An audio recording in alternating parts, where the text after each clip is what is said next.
Sridevi cable network వ్యవస్థాపకులు ఇసుకపల్లి రామకృష్ణంరాజు జయంతి వేడుకల సందర్భంగా విద్యార్థులకు బట్టలు, బుక్స్ అందించారు. రామకృష్ణంరాజు కుమారుడు గణేష్ కుమార్ ఆధ్వర్యంలో విశాఖలోని పాపా హోంలో కార్యక్రమం జరిగింది. ఈ సందర్భంగా విద్యార్థులకు ఫ్రూట్స్ తో పాటు అల్పాహారం అందించారు. రామకృష్ణంరాజు భౌతిక గాయం లేకపోయినా ఆయన అందరికీ గుర్తుండిపోతారని సిబ్బంది అన్నారు. గత 15 ఏళ్లుగా ఇసుకపల్లి రామకృష్ణంరాజు జన్మదిన వేడుకలను ఇక్కడే జరుపుకుంటున్నారని పాపా హోం నిర్వాహకులు తెలిపారు.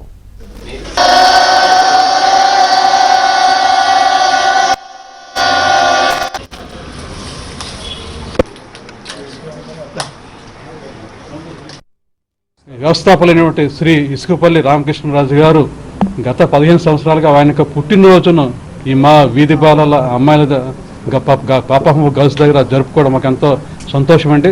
ఆయన ప్రతి సంవత్సరము తప్పకుండా మొట్టమొదటిగా ఇక్కడ విచ్చేసి ఆయన పుట్టినరోజు జరుపుకొని ఈ పిల్లలందరూ కూడా మనస్ఫూర్తితో మంచి బట్టలు ఇచ్చి అలాగే ఫలాలు వారికి మంచి పలహారం అందజేసి ఎంతో మాకు ఎంతో అభివృద్ధిని చూపించి ఎంతో సహాయం చేస్తున్నారండి.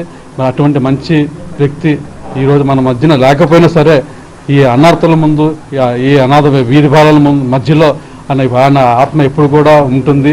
మరి అటువంటి మంచి వ్యక్తి యొక్క ఆత్మకు శాంతి చేకూరాలని మా పాపం పిల్లల తరఫున మా పాపం మేనేజ్మెంట్ తరఫున సార్కి మంచి ఆత్మశాంతి కలగాలని ఆ భగవంతుని కోరి ప్రార్థిస్తున్నామండి.